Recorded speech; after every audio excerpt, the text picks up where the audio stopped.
हम बार्बरिक को युद्ध से दूर भी तो रख सकते हैं। तो फिर इसका अंत अनिवार्य क्यों?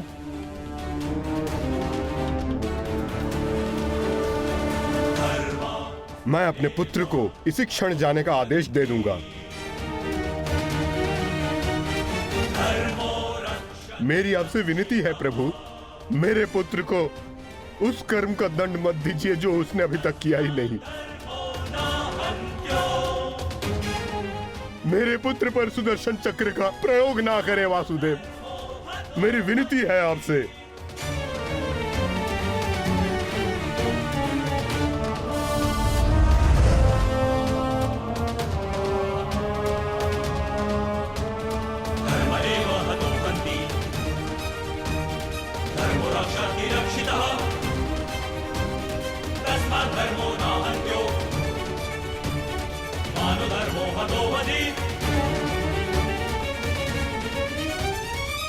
रुकिए पिताश्री।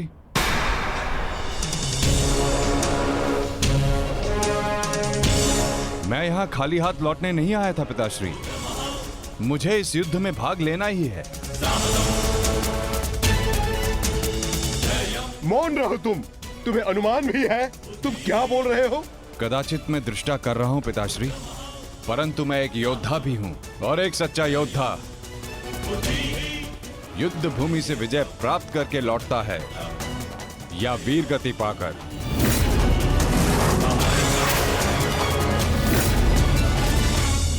क्षमा कीजिएगा वासुदेव, परंतु युद्ध में बार्बरिक के भाग लेने से हमें क्या हानि होगी? बार्बरिक हमारे पक्ष से युद्ध करेगा, हानि तो केवल कौरवों को होगी वासुदेव। नहीं युधिष्ठिर, जो तुम्हें दिख रहा है वो सत्य नहीं है।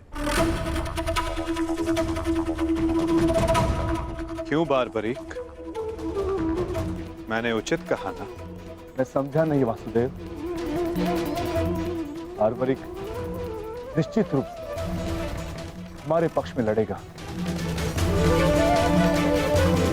तो इसमें क्या संदेह है?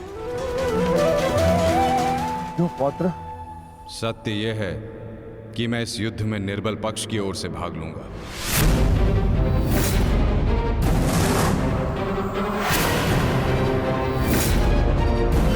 माता के समक्ष स्वयं को वचन दिया है मैंने। परंतु समस्या क्या है वासुदेव? ये तो स्पष्ट है कि हम पांडवों के पास 7 अक्षणीय सेना है और कौरव के पक्ष में 11 अक्षणीय सेना। कौरव के पक्ष में पितामह भीष्म और गुरु द्रोणाचार्य भी है। शक्ति गणना के अनुसार कौरव का पलड़ा हमसे अधिक भारी है, इसलिए बार्बरिक हमारे ही पक्ष में युद्ध लड़ेगा। विनाश तो होगा प्रभु, परंतु केवल कौरवों का। मैं आपको वचन देता हूं, मेरे परिवार को हानि पहुंचने से पूर्व मैं अपना शीर्ष आपके चरणों में रख दूंगा। तुम सत्य नहीं देख पा रहे हो वीर। तुम जानना चाहते हो बार्बरिक,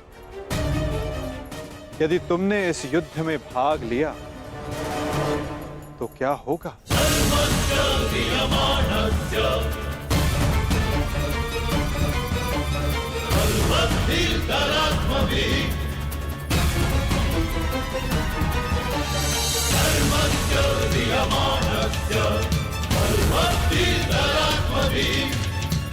तो देखो,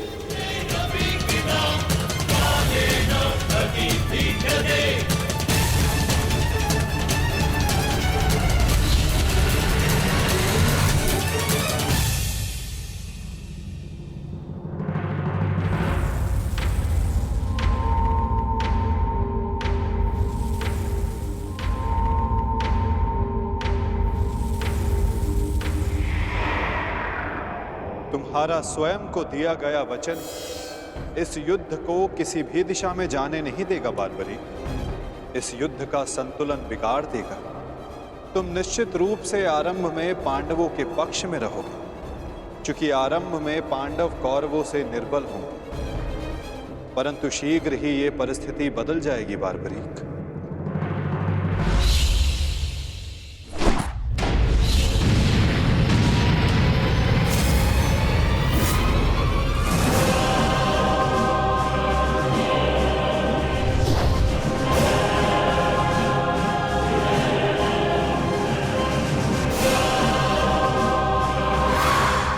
जब कौरवों का विनाश प्रारंभ होगा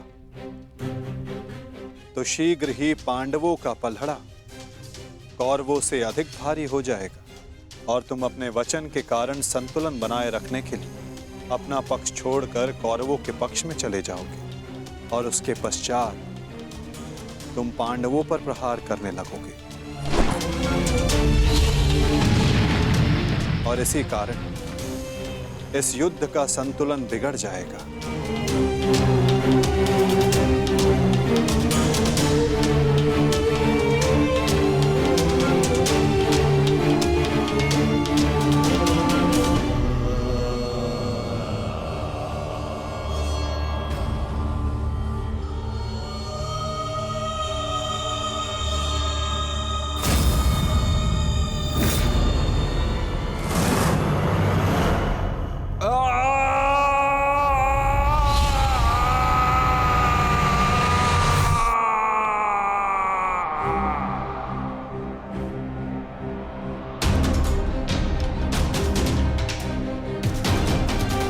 यही सत्य है बारबरीक। यदि तुम इस युद्ध में हुए तो यही होगा, में हुए तो यही होगा। तो मैं क्या करूं प्रभु? संसार का हर योद्धा अपना युद्ध चुनता है, क्या मुझे ये युद्ध चुनने का अधिकार नहीं? योद्धा कभी अपना युद्ध नहीं चुनता बारबरीक, युद्ध अपना योद्धा चुनता है।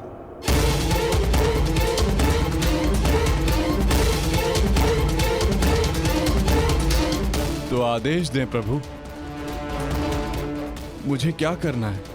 ये युद्ध एक यज्ञ है बारबरीक, और तुम्हें त्याग और बलिदान देना होगा, स्वयं के प्राणों का दान।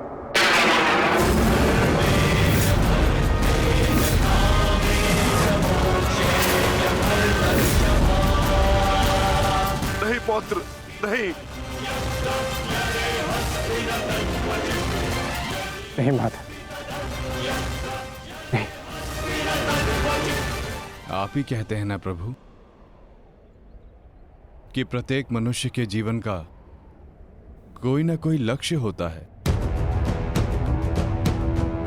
मेरी बस एक ही इच्छा थी कि मैं भी इस युद्ध में भाग लूं। मैं भी इस युद्ध को देखना चाहता था, इसका साक्षी बनना चाहता था। भगवान श्याम को अपना धर्म निभाते देखना चाहता था। क्या मेरी ये इच्छा अधूरी रह जाएगी? मैं वचन देता हूं बारबरीक, इस युद्ध का साक्षी बनने की तुम्हारी इच्छा मैं अवश्य पूर्ण करूंगा। यदि इस युद्ध में तुम मेरी सहायता करना चाहते हो बारबरीक, तो तुम्हें स्वयं को इस युद्ध से विरक्त करना होगा, और इसका केवल एक ही मार्ग है जो तुम भली भांति जानते हो।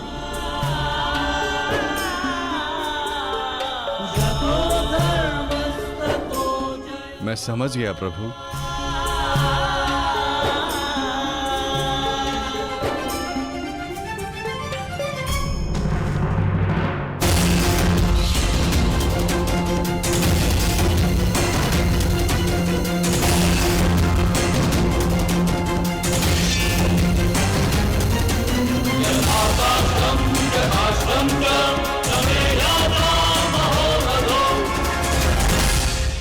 मैं घटोत्कच पुत्र महाबली भीम पौत्र बर्बरीक स्वेच्छा से अपना शीश भगवान कृष्ण के चरणों में भेंट करता हूं।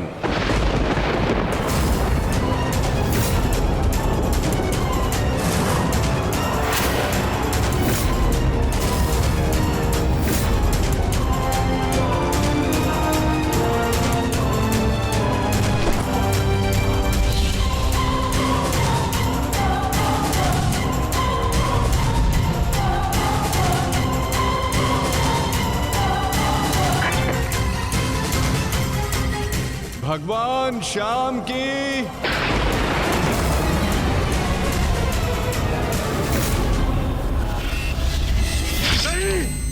पुत्र। बार्बरिक,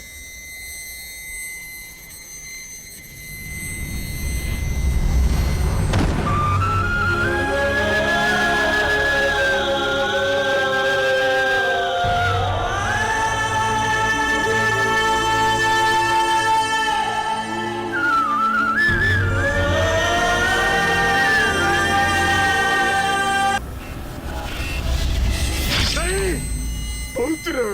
बार्बरिक,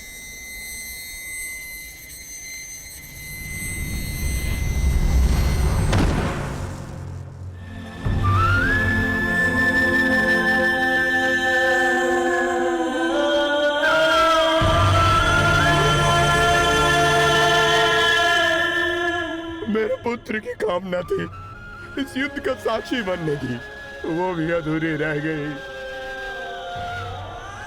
उसने स्वयं के साथ भी अपनी अंतिम कामना का भी अंत कर लिया।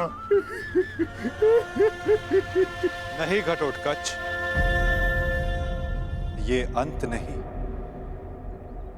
प्रारंभ है। बार्बरीक की अंतिम इच्छा अवश्य पूर्ण होगी। श्री कृष्ण गोविंद हरे मुरारी, हे नाथ नारायण वासुदेवा।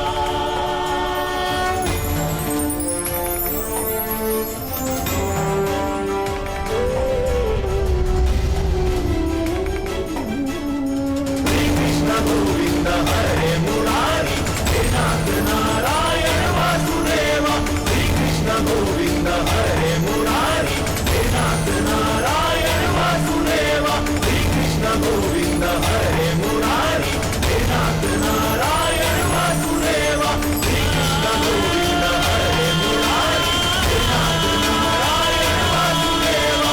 श्री कृष्ण गोविंद हरे मुरारी, हे नाथ नारायण वासुदेवा। श्री कृष्ण गोविंद हरे मुरारी, हे नाथ नारायण वासुदेवा। श्री कृष्ण गोविंद हरे मुरारी, हे नाथ नारायण वासुदेवा। बार्बरीक इस महाभारत का एक महत्वपूर्ण कार्य पूर्ण करेगा। बार्बरीक का ये त्याग, ये बलिदान व्यर्थ नहीं जाएगा। तुम सदैव अपने साहस, बुद्धिमता, इस महायुद्ध के, इस महाभारत के एकमात्र साक्षी के रूप में जाने जाओगे बार्बरीक।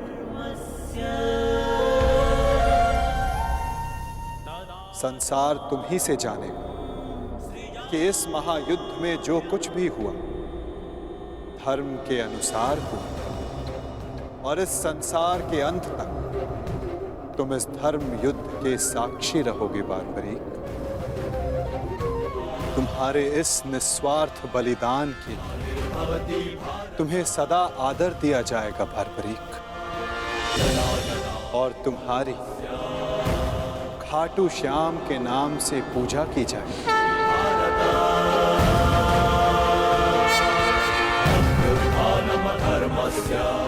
तुम हर उस निर्बल की सहायता करो जो तुम्हारे समक्ष सहायता मांगने आएगा।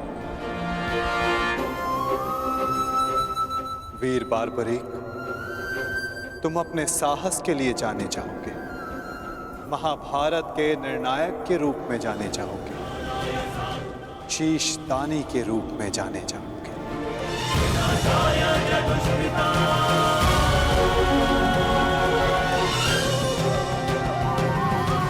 इस युद्ध रूपी यज्ञ में यही नियति है विजय की। विजय बलिदान मांगती है, विजय दान मांगती है। दानी बारबरी, तुम सदा अमर रहोगे।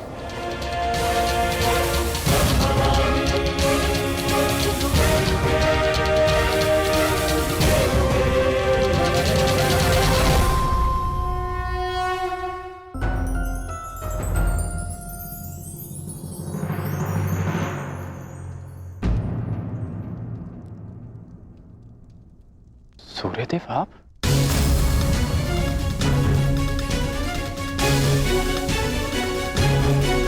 बड़ी बात। कल्याण हो पुत्र।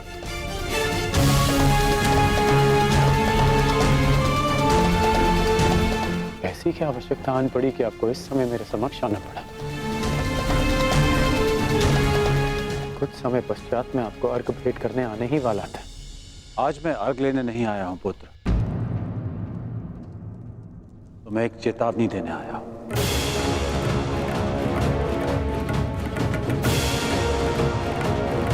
और वो ये, तुम कल प्रातःकाल मुझे अर्घ भेंट करने मत आना।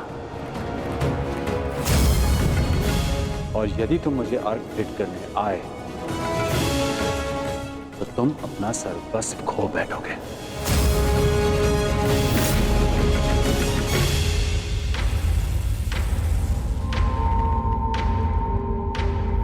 हाँ पुत्र, मेरी विनती है तुमसे, कल प्रातःकाल तुम मुझे अर्घ देने मत आना। तो मैं तो आपको बचपन से अर्घ देते आया हूं। तो आज अचानक ऐसा क्या हो गया कि आप मुझे अर्घ देने से रोक रहे हैं? तुम्हारा वचन पुत्र, तुमने प्रतिज्ञा ली है, सूर्य को अर्घ देते समय यदि कोई भी तुमसे कुछ भी मांगेगा तो वो तुम उसे दान में दे दोगे। कल का अर्घ तुम्हें कुछ ऐसा दान देने पर विवश कर देगा जिससे तुम मेरा दिया हुआ आशीर्वाद सदैव के लिए खो बैठोगे। देवराज इंद्र ने तुम्हें परास्त करने के लिए षड्यंत्र रचा है। वो कल प्रातःकाल तुमसे दान मांगने आएंगे और दान में वो तुमसे कवच और कुंडल मांगे। तुम्हें ज्ञात है पुत्र? मुझे ज्ञात नहीं, परंतु आपको चिंतित देख के आभास हो गया।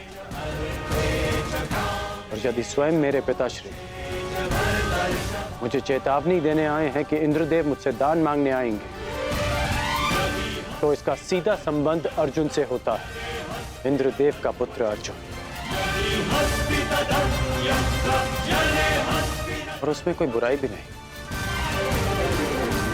क्योंकि हर पिता अपने पुत्र की भलाई चाहता है। यदि इतना समझते हो तो यह भी समझ लो पुत्र कि यह पिता भी यही चाहता है कि उसके पुत्र के साथ कोई अन्याय ना हो, कोई छल ना हो।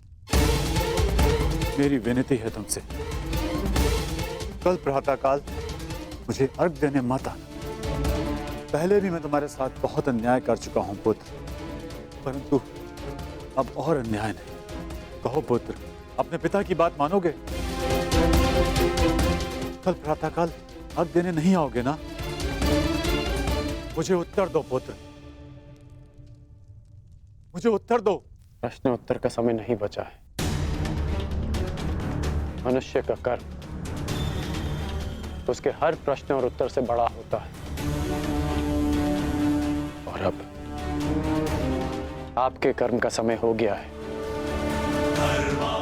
अंधकार में डूबे समस्त संसार को आपको प्रकाश देना है। आप अपना कर्म और धर्म निभाइए और मैं अपना कर्म और धर्म निभाऊंगा। बस आपसे एक प्रार्थना है कि अब ये अन्याय मत होने दीजिएगा कि संसार कहे कि कर्ण ने अपने जन्मदाता को अपना धर्म करने से रोक दिया।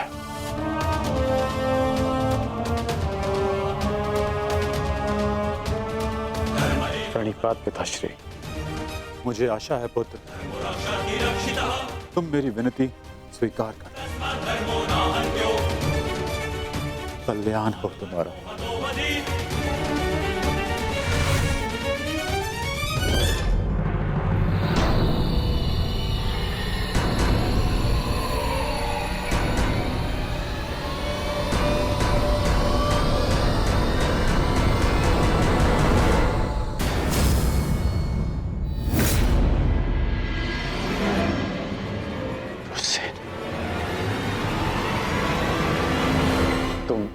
तुम यहाँ क्या कर रहे हो? मैंने सब सुन लिया।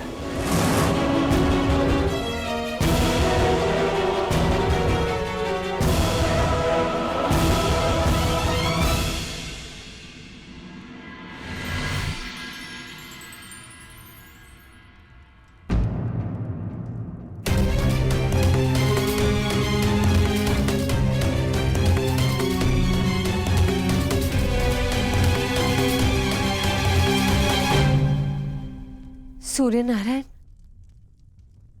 आप यहाँ? इस प्रकार यहाँ आने के लिए मैं आपसे क्षमा चाहता हूँ, परंतु पुत्र कर्ण पर बहुत बड़ा संकट आने वाला है। उसे सावधान करना होगा।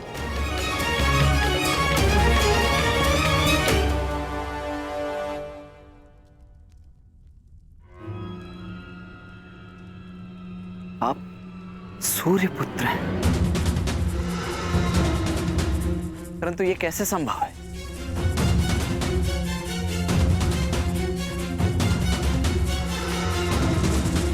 मेरे जन्म से पूर्व एक स्त्री को वरदान मिला था कि वो किसी भी देवता का आवाहन करके कोई भी वरदान पा सकती थी। उस स्त्री को विश्वास नहीं हुआ और उसने इस वरदान को परखने का प्रयास किया। उसने सूर्यदेव का आवाहन किया और वरदान से बद्ध सूर्यदेव को उन्हें पुत्र देना पड़ा, परंतु वो अविवाहित कन्या समाज के भय से भयभीत हो गई और उसने उस बालक को गंगा में बहा दिया। वो बालक मैं था, जिसे पिता अधिरथ ने पाला। सूर्यदेव के आशीर्वाद के रूप में मुझे कवच और कुंडल मिले, जो अब इंद्रदेव छीन लेना चाहते हैं अपने पुत्र अर्जुन के लिए। सूर्यदेव मुझे यही समझाने आए थे कि मैं इंद्रदेव को कल दान ना दूं। अर्थात आज आप अर्घ देने नहीं जा रहे?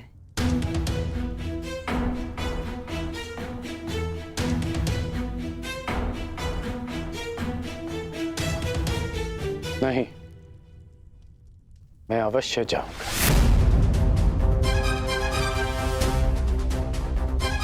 क्यों? मैं आपको ऐसा नहीं करने दूंगा।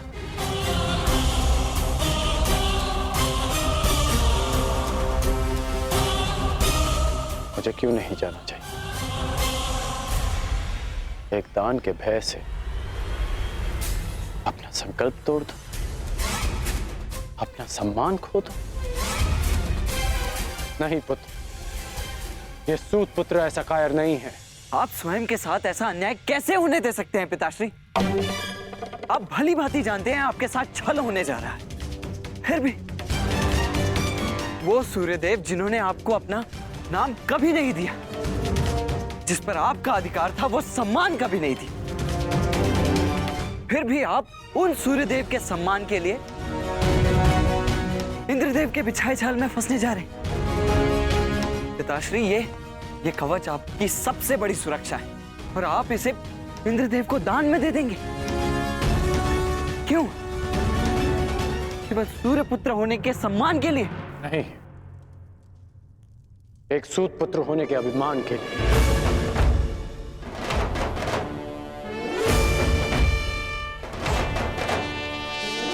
मैं आज भी एक सूत पुत्र हूं। एक सूत ने ही मुझे प्रेम दिया, सम्मान दिया, अधिकार दिया, आवश्यकता पड़ने पर धनुष दिया। जब मैंने उससे दूर जाने की आज्ञा मांगी उन्होंने मुझे वो भी दी।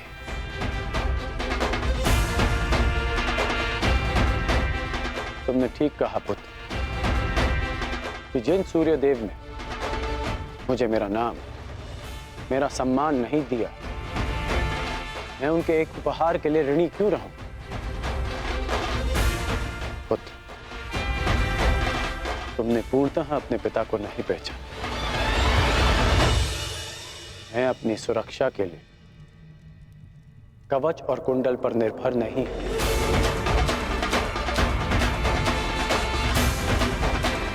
मेरी शक्ति मेरा वो साहस है जो मैंने अपनी मां राधा से पाया। मेरी शक्ति मेरा वो विश्वास है जो मैंने अपने पिता अधिरथ से पाया। मेरी शक्ति वो तिरस्कार है जो मैंने समाज से पाया। इस राधेकरण के कौशल और योग्यता को किसी कवच कुंडल की आवश्यकता नहीं है। परंतु पिताश्री, ये सब अन्याय है। जो भी आपके साथ हो रहा है, ये सब अन्याय है। कदाचित ये अन्याय है, परंतु कोई और अन्याय करे, इसका अर्थ ये नहीं कि हम भी न्याय का पथ छोड़ दें। मैं अपना मार्ग चुन चुका हूं। यदि तुम्हारे मन में मेरे लिए कोई भी स्थान है, एक पिता के रूप में या एक योद्धा के रूप में, तुम इस रहस्य को रहस्य ही रखोगे। तुम्हें मेरी सौगंध है। वचन दो मुझे पिताश्री। वो वचन दो मुझे वृषसेन।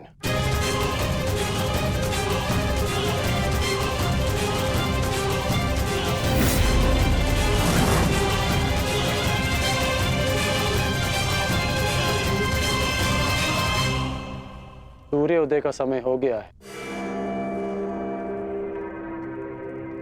और मेरे अर्घ देने का भी। अब तुम जा सकते हो।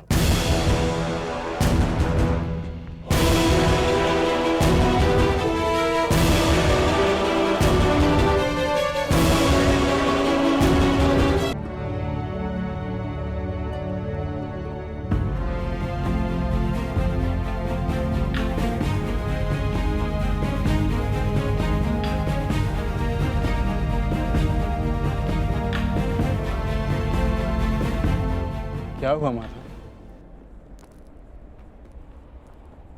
समय हो गया है, परंतु अभी तक सूर्यदेव उदित नहीं हुए। क्योंकि कदाचित ये उदय होने का उचित समय नहीं है पार्थ। मैं समझा नहीं माता। सूर्यदेव का उदित होना अनिवार्य है, प्रकृति का नियम है। भला इसके विरुद्ध कौन जा सकता है?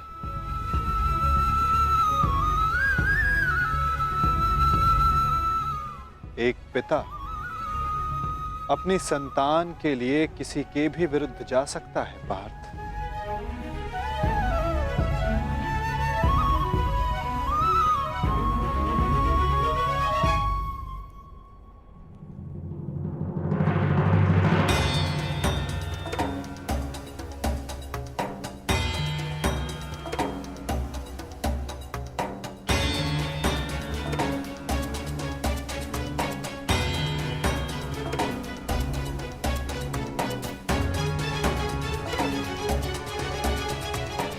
प्राणिपात वासुदेव।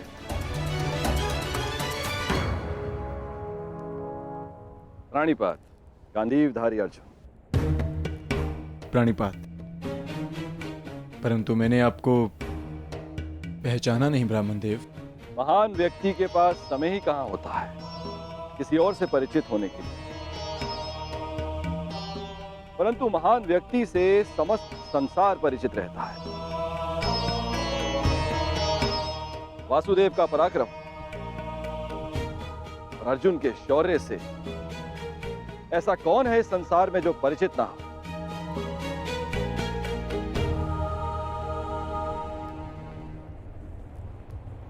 धन्यवाद।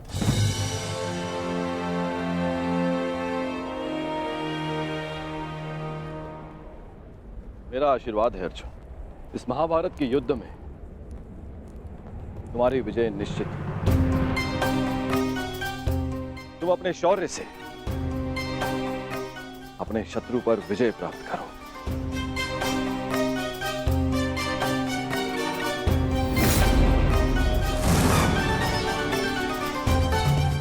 मैंने आपकी बात सुनी वासुदेव, और मैंने उसके मंतव्य को भी समझा, परंतु सूर्यदेव केवल एक पिता ही नहीं, वो इस समस्त संसार को ऊर्जा भी देते हैं। किसी भी स्थिति में उन्हें अपना कार्य पूर्ण करना ही होगा। सूर्य उदय होना अनिवार्य है, यह प्रकृति का नियम है। अवश्य, परंतु इन नियमों के बंधन में सभी आते हैं ब्राह्मण देव, सूर्य देव पर, मुझ पर और आप भी। नियति चाहे प्रकृति की, चाहे देवताओं की या फिर मनुष्य की, परंतु उसे समझ पाना बहुत कठिन कार्य है। आपको स्मरण करवा देता हूं ब्राह्मण देव, मनुष्य को दुर्बल समझना देवताओं के लिए घातक सिद्ध हो सकता है। ऐसा कोई विघ्न नहीं जो एक दृढ़ निश्चयी मनुष्य का मार्ग रोक सके। यदि मनुष्य चाहे तो वो पर्वतों का स्थान भी बदल सकता है। मैं मनुष्य की नियति और निश्चय को कम नहीं आंक रहा वासुदेव, परंतु किसमें कितना बल है ये तो केवल परीक्षा से ही सिद्ध होगा। कभी कभी परीक्षा में परीक्षार्थी नहीं, परीक्षा लेने वाला भी असफल हो जाता है ब्राह्मण देव।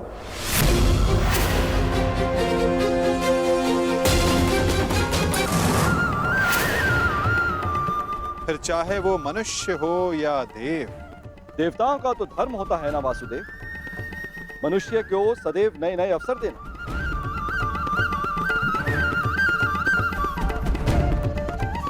उचित कहा आपने ब्राह्मण देव, परंतु अवसर में यदि छल और भेदभाव आ जाए तो वो अवसर नहीं होता।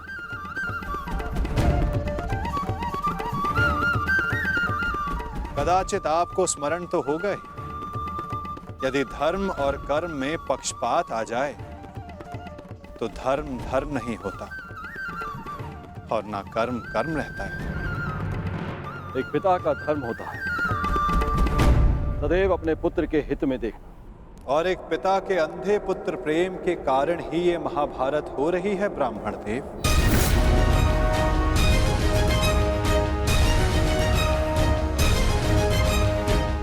मुझे पिता से कोई लेना देना नहीं, देखना यह है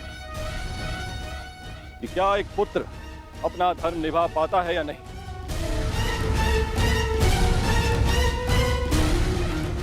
क्या एक पुत्र अपने पिता के सम्मान की रक्षा कर पाता है या नहीं।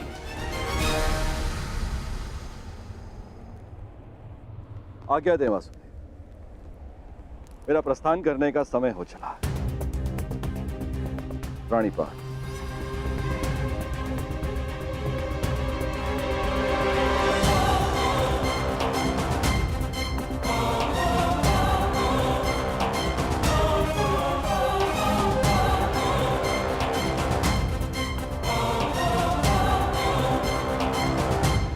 विजयी भव वत्स, विजयी भव।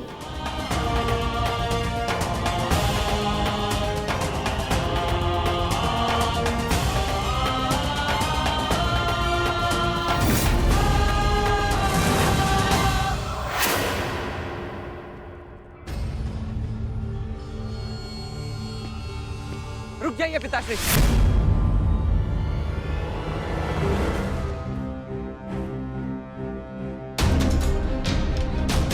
मत जाइए, अपने साथ ऐसा अन्याय मत होने दीजिए। सूर्यदेव ने आपके साथ जो अन्याय किया उसके पश्चात आप ऐसा कैसे कर सकते हैं? मैं ये सब इसलिए कर रहा हूं क्योंकि ये मेरा धर्म है, एक सूत का धर्म। हम सूत सदा देते आए हैं, युद्ध में सारथी बनकर सुरक्षा देते हैं, राज्य को समय पर कर देते हैं। आज एक सूर्य पुत्र के सम्मान का नहीं, एक सूत पुत्र के सम्मान का प्रश्न है। वो सूत पुत्र जिसने दान में मांगी हर वस्तु देने का वचन दिया है, आज मुझसे कोई मेरे कवच और कुंडल क्या, प्राण भी मांगेगा तो मैं दे दूंगा।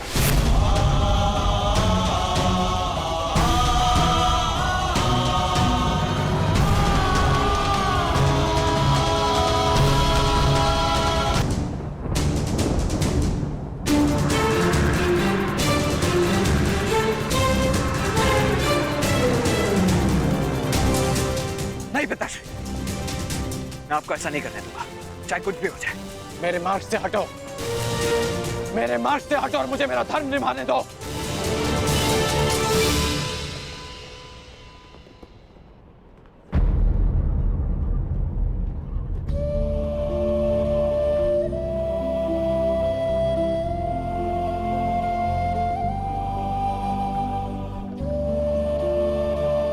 कदाचित स्वयं को सूत पुत्र सिद्ध करने का यही मार्ग है कि मैं सूर्य से मिले इस आशीर्वाद को स्वयं से सदा के लिए दूर कर दूं।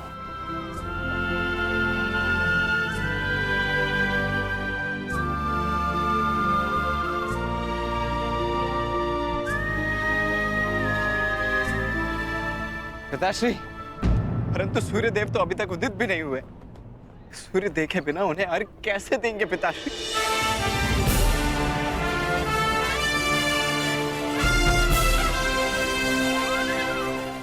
सूर्य उदय होगा और उनका प्रकाश पहले से अधिक तीव्र होगा, क्योंकि उस प्रकाश में उनके पश्चाताप और खेद की ज्वाला सम्मिलित होगी।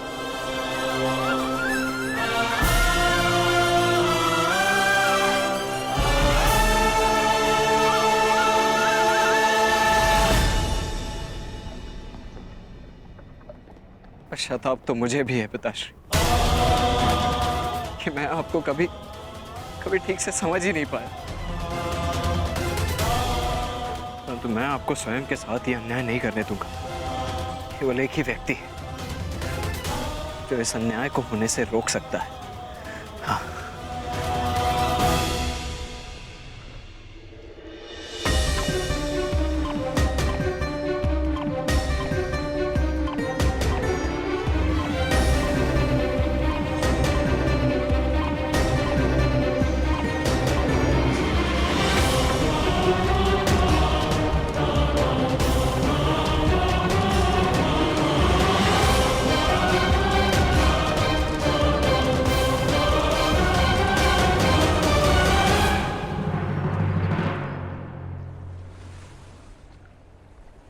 सूर्यदेव,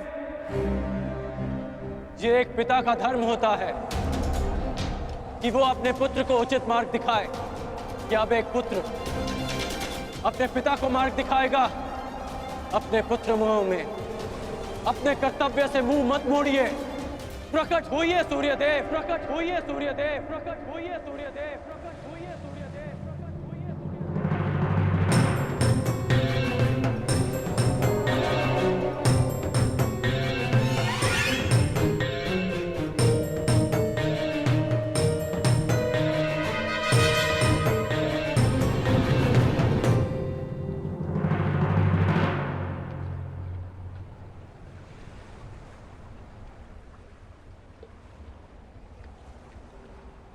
सूर्यदेव ने ना उदय होने का प्रण लिया है कर्ण।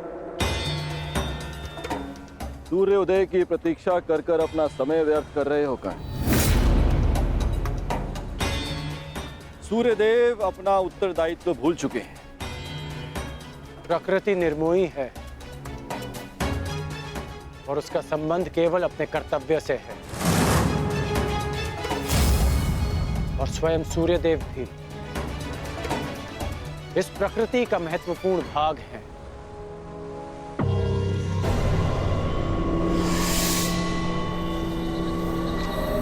उन्हें आना होगा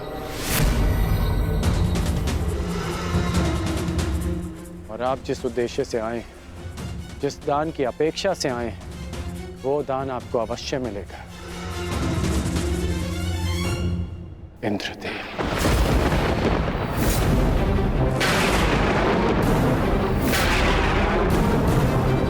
आपने एक भिक्षुक की मर्यादा का उल्लंघन किया है। अपने वास्तविक रूप में आइए इंद्रदेव।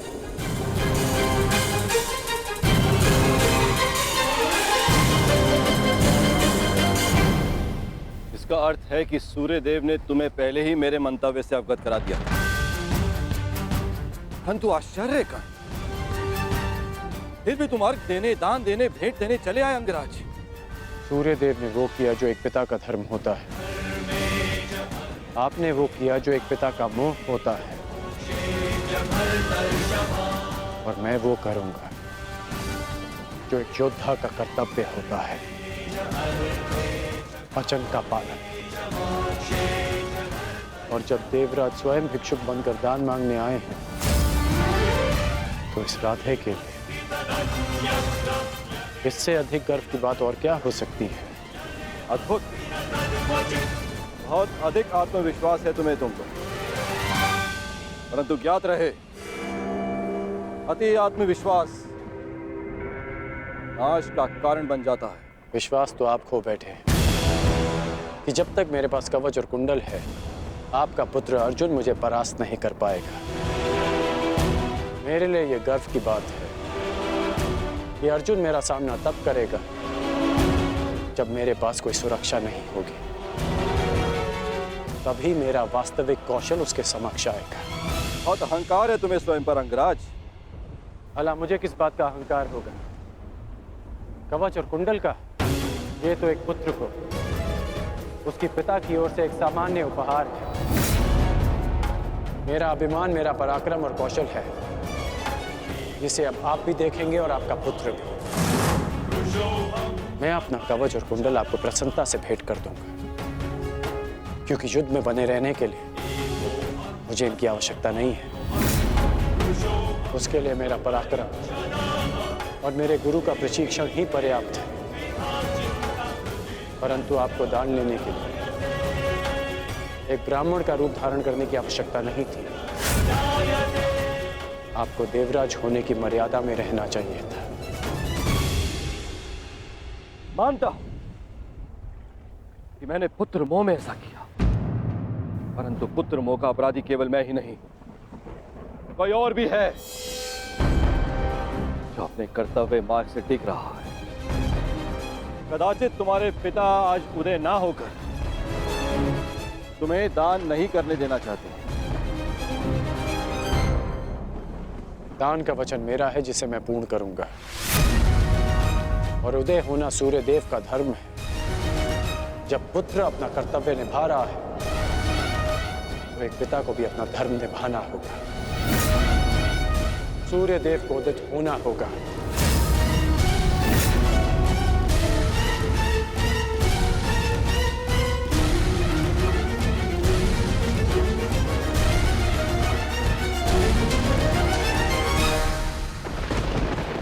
इस संसार को प्रकाश का दान देने का समय आ गया है।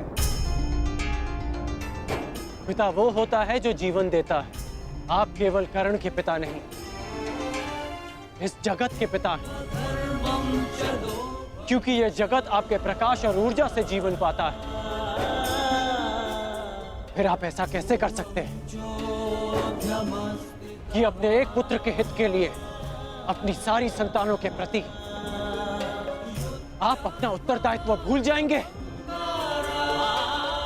मैं जानता हूं कि आप केवल मेरी रक्षा करना चाहते हैं, परंतु स्मरण रहे सूर्यदेव कि एक श्रेष्ठ पिता वो नहीं होता जो अपने पुत्र के समक्ष ढाल बनकर खड़ा रहे, बल्कि एक श्रेष्ठ पिता वो होता है कि जो संसार के दिए घावों का सामना करने में अपने पुत्र को सक्षम बना।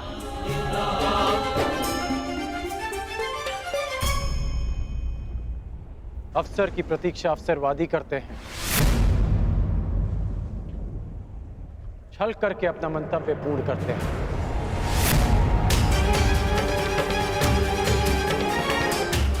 परंतु वीर हर पल को अवसर बना देता है। जिस प्रकार सूर्य को छाया के लिए मेघों की आवश्यकता नहीं, उसी प्रकार इस सूर्य पुत्र को किसी कवच की आवश्यकता नहीं।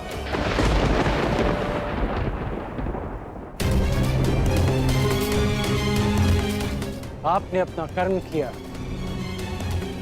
अब मुझे मेरा धर्म निभाने दीजिए।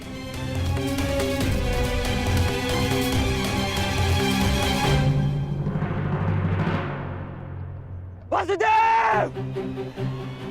वासुदेव! वासुदेव! क्या आप मुझे योग्य नहीं समझते कि मैं अपने जीवन का निर्णय स्वयं ले सकूं? अगर आपको मुझ पर विश्वास है तो ये निर्णय मुझे लेने दीजिए, ये दान मुझे देने दीजिए पिताश्री।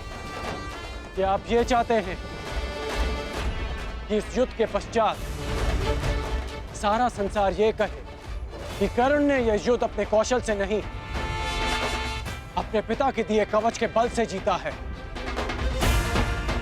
मेरा विश्वास कीजिए कि इस युद्ध को जीतने के लिए मेरे साथ जो अन्याय हुआ है और जो परिवर्तन मैं चाहता हूं वो ही पर्याप्त है। मेरा विश्वास कीजिए कि मुझे ये दान देने में कोई खेद नहीं रहेगा। आपको आपके पुत्र के इस दान पर गर्व होगा। जागिए पिताश्री, जागिए, इस संसार के सामने इस दान का साक्षी बनिए। मेरा आह्वान है कि आप उदित हो, उदित होइए पिताश्री।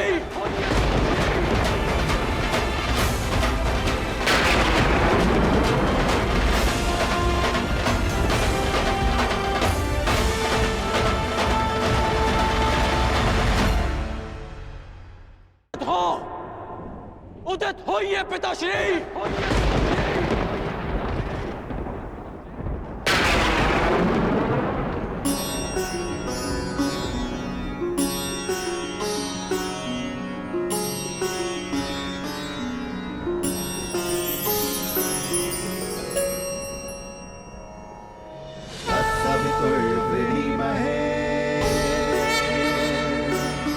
वयं देवस्य भोजनम् तत्सवितुर्वृणीमहे वयं देवस्य भोजनम् श्रेष्ठं सर्वसाधकं दूरं भगस्य धीमहि विश्वानि देव सवितर्दुरितानि परशुवा विश्वानि देव सवितर्दुरितानि परशुवा यदा भद्रं तन्ना आसुवा यदा भद्रं तन्ना आसुवा।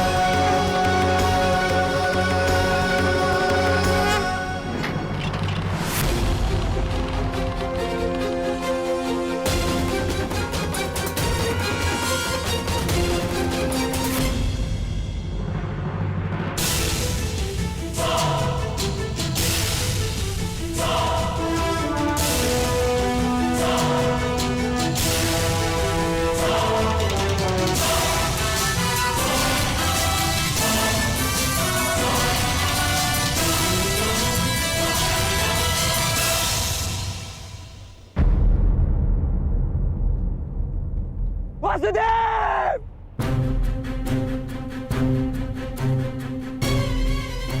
शत्रु पक्ष योद्धा होकर यहाँ क्या कर रहे हो? मैं तुम्हें अभी यही समाप्त कर दूंगा। शांत विकोदर।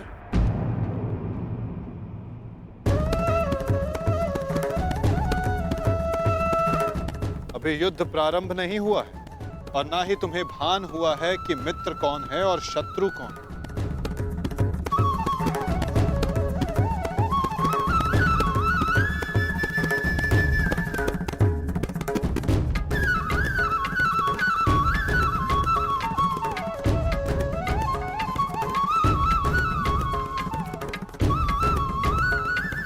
मेरे साथ आओ वृषसेन।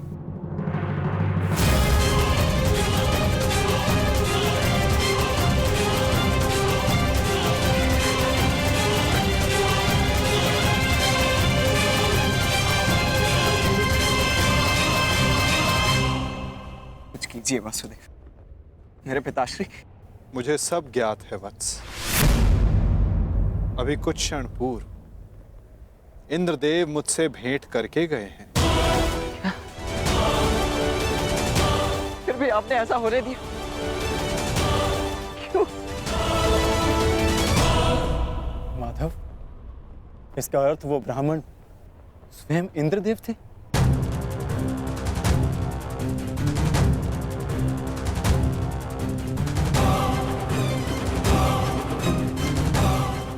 नहीं, वो देवता नहीं, केवल एक पिता थे। इसीलिए देव होकर भी वो कर्म करने जा रहे हैं जो राक्षसों को भी शोभा नहीं देता। परंतु आप कुछ कीजिए वासुदेव। इंद्रदेव आज मेरे पिताश्री से दान में उनके कवच और कुंडल मांगने वाले।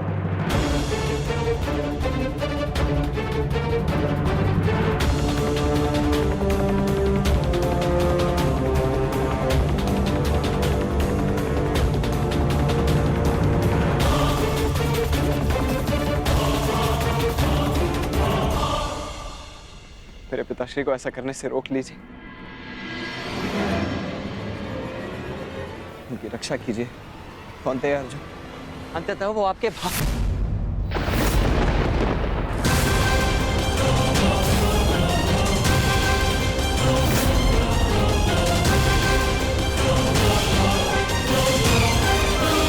कर और एकमात्र प्रतिद्वंदी।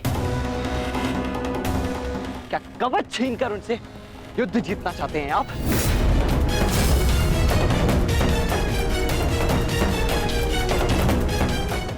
परंतु आपसे क्यों बात कर रहा हूं?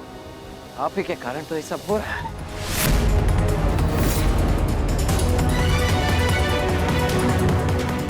मैं भूल कैसे गया कि इंद्रदेव स्वयं आपके पिता हैं।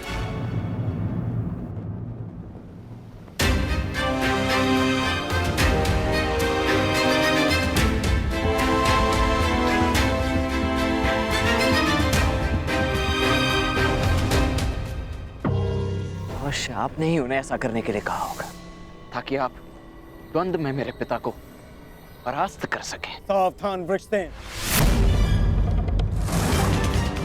तुम्हें आभास भी नहीं है कि तुम किसका अपमान कर रहे हो। क्षमा करता हूं तुम्हें, इसलिए कि तुम हमारे शिविर में आए हो। अन्यथा इस दुस्साहस का मूल्य तुम्हें तुम्हारे प्राण देकर चुकाना पड़ता। स्मरण रखना कि मैं कौरवों की भांति छल में विश्वास नहीं रखता। मैं ऐसी कुछ नीति नहीं अपनाऊंगा। पिता की संपत्ति यदि पुत्र भोग सकता है, तो पिता के किए दुष्कर्म भी उसे भोगने पड़ते हैं। महारथी अर्जुन,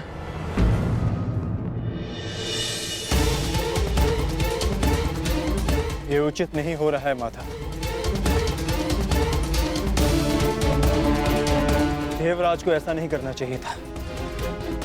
मुझे इसी क्षण पिताश्री को रोकना होगा।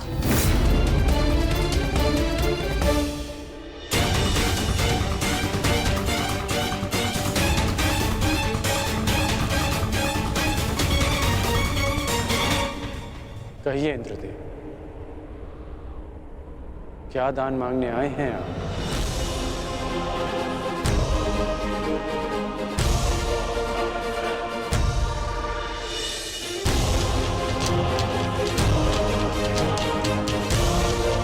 क्या हुआ?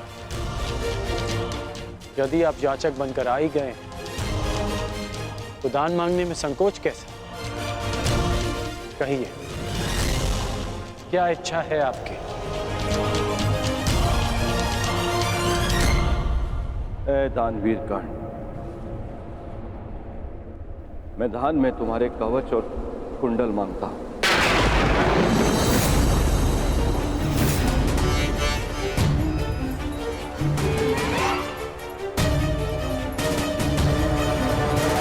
जो आज्ञा इंद्रदेव। आपने मुझसे दान नहीं मांगा, बल्कि मुझ पर उपकार किया है। एक सूत पुत्र के पास स्वर्ण कवच रहने का क्या लाभ?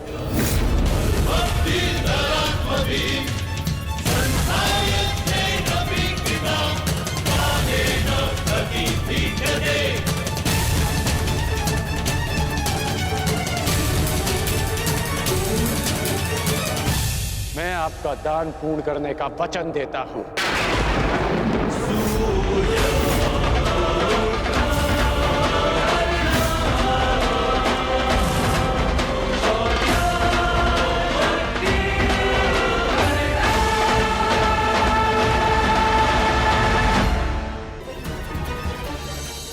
स्वर्ण कवच रहने का क्या लाभ?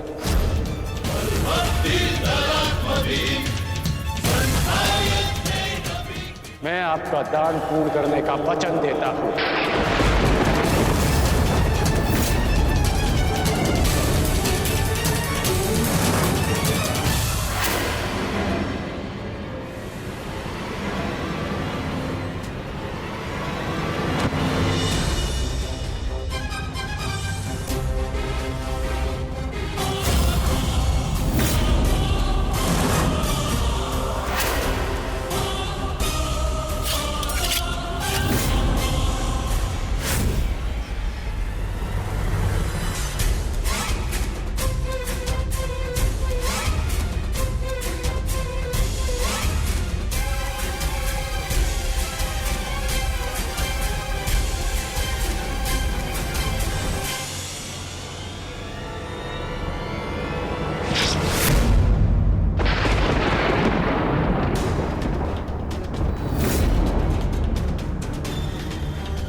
Oh!